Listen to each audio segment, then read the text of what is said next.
I haven't ridden my bike in over a month, and I'm going insane.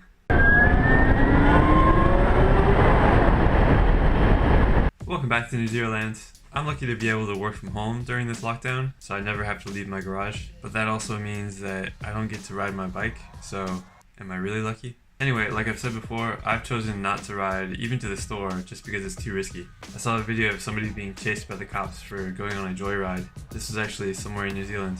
And people are still getting in car accidents, as crazy as that sounds. There's barely anybody on the road. What are you doing? And when it comes to bike versus car, you know who wins. So I'm keeping the zero at home, but what's the best way to do that? What preparations should you make before storing your bike for a month or however long the pandemic lasts? I know I probably should have shot this a month ago, before the lockdown, but just in case we screw this up and the virus comes back and we have to do this whole thing all over again, here's a video. People who live in snowy areas know all about putting their bikes away for winter. I made the mistake of living in Toronto for 9 months, and that seems like the normal thing to do. Either the snow is too deep to ride in, or the roads are all salted and eats away everything you care about, or the temperature is just too cold, so you have to put your bike away for a couple months. Luckily, Zeros are electric, so you don't have to worry about topping up your fuel or changing your oil, but there are a few universal motorcycle storage things that you should think about. Number 1, put it on a stand. If you have front and rear stands, that's the best. Otherwise, rear stand works. If you don't have any stands, make sure you roll it back and forth every once in a while to make sure your tires don't get flat spots. I've also heard pumping your tires up to the max PSI helps with that. Raising the bike also takes the load off your suspension, so that's good too. Number 2, clean your bike. Notice how I didn't say wash your bike. If you have a Zero and you use a hose to spray it down, there's a good chance it won't turn on, or you'll be replacing parts like the DC-DC converter or the charger. Just get some cleaning spray and a microfiber cloth and you're good to go. And make sure it's all dry so nothing gets corroded or rusty while it sits. So when it's time to go outside again, your bike's all shiny and presentable. Number 3.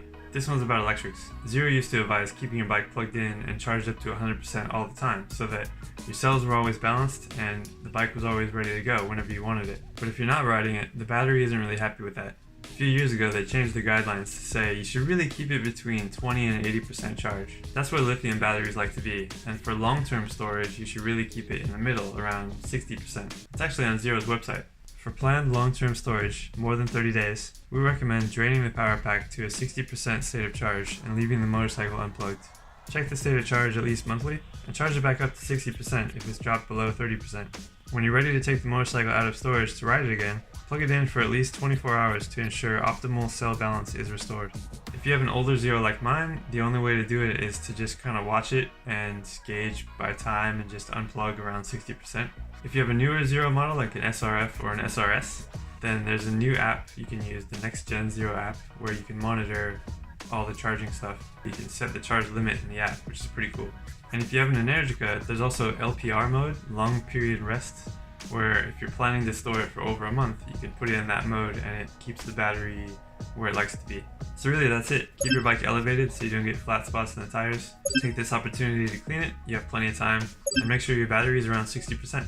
And this is the same kind of stuff that you want to do if you're shipping a bike overseas. Which brings me to my next bike, which I've been teasing about for the last 6 months.